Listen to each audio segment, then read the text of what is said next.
Virgin Most Powerful Radio is pleased to present Church of the Masses with award-winning Catholic columnist, screenwriter, and media consultant, Barbara Nicolosi. Hello again. Welcome back to Church of the Masses, doing a special broadcast from Nebraska, where I am in town to speak to the wonderful Newman Center here, the Newman Society, and very excited. I had originally supposed to be giving this talk last year, but then I had cancer and it kind of threw off my whole life, and they've been waiting for me. So we got it on the schedule a year later, and here I am. So time flies, but it's lovely to be here in Nebraska. I'm staying at the home of my friends, Congressman Fortenberry and his wife, Celeste, has been my dear friend for many years. We were nuns together. That's another story. And so just lovely to come here to cold Nebraska, where it was 48 degrees, where we took our walk today. So anyway, so here I am. Now I have an amazing guest, and we are going to talk about the state of kids media and animation. And my guest is a wonderful, incredibly experienced professional and artist, producer and writer, Jeff Holder. Are you there, Jeff? I sure am, Barbara. Hey, Jeff, welcome. Welcome to Church of the Masses. Hey, it's great to be here. It's always a pleasure to chat with you.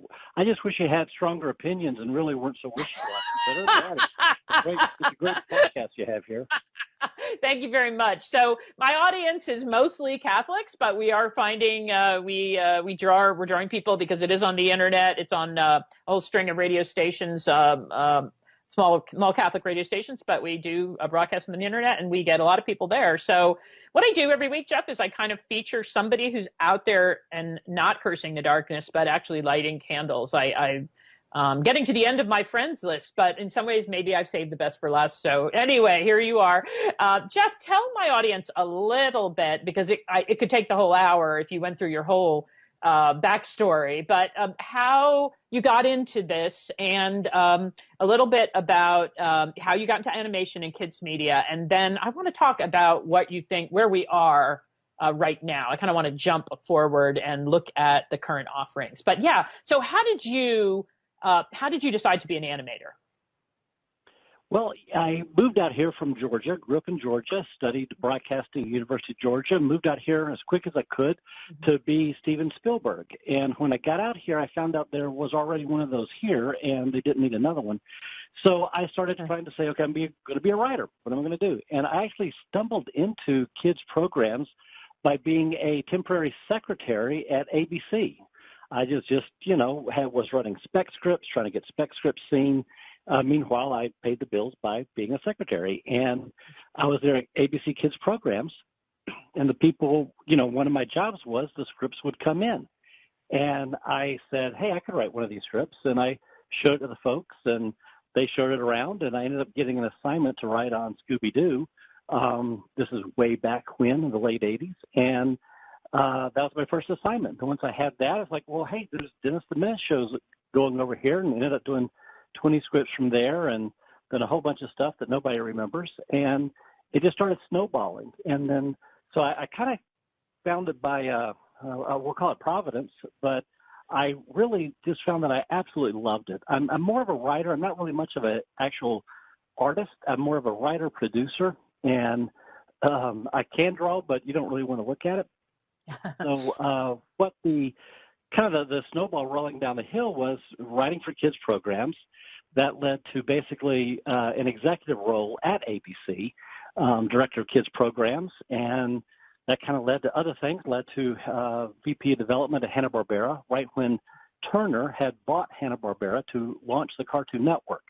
So I got to be a part of the original launch of the Cartoon Network and all the original shows that are showing up on the nostalgia show Boomerang now, but things like Dexter's Laboratory, Powerpuff Girls, those kind of shows we piloted and tried them out, and that's kind of an exciting time to launch the first 24-hour, Cartoon Network.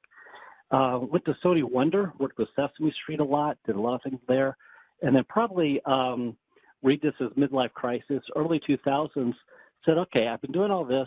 Let's do something where I feel like I'm doing something more than just making money for a multinational company, at the end of the day. And I got involved in doing things a little more faith-based, work with a group called One Hope that does the Bible app for kids. We did their first multimedia project called The God Man. I produced some Veggie Tales. I continue to write in kids, developing kids across the board, mainstream stuff, but people know me as like the faith-based guy now, and it's just been quite a ride, but it was all kind of God's hand, one little thing, one door led to another, and I've just been walking through the doors. Wonderful. It's so great. I have to say my very first experience in Hollywood was with kids media and animation, because a project idea that I had, my boss liked it. When I had first arrived in town. We ended up pitching it to Margaret Lesh, who was at Fox Kids back then, and she liked it. And I ended up in the middle of that world. I took courses in media and animation and kids writing and everything, and then I went to a lot of conferences. And I have to say, the people on that side of the business remain some of the nicest folks that I ever met in the business, and you included, right? So it's something about the kids side where if you want to talk about values, you want to be a little more overt about doing good, you can still do that there. Am I wrong, or is it still true? You absolutely can. And I've always ranked the level of insanity with feature film people being at the top of the heap, and then kind of go down to television people. And then you get down to children's programs. You get people who are kind of normal people who go home at night and eat dinner with the kids and, read a book at night or watch TV. There tends to be that. I think kind of segueing to kind of what's going on now is that people still want to have good values in kids, except I think we've redefined what the value is that we're wanting to communicate. Yeah. So that instead of it only being teamwork and sharing and, be nice, which is kind of the mantra of Saturday morning television, is always like, hey, be nice. Yeah. It's now surprisingly political correctness run amok. Yeah. Lots of what they like to call diversity, lots of homosexual parents, lots of teachers. The show Arthur that's been on PBS for like a gazillion years, big episode, got a lot of press this past season, was that the third grade teacher was getting married, and they're really worried about what her name will be or who she is, but it turns out he's marrying a guy. Yeah. There's quite a lot of that.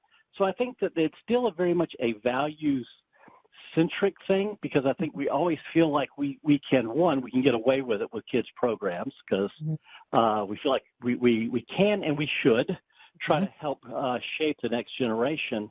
But I think that somewhere we've kind of wandered down another path that said, this is the thing, though, that we need to communicate. Yeah.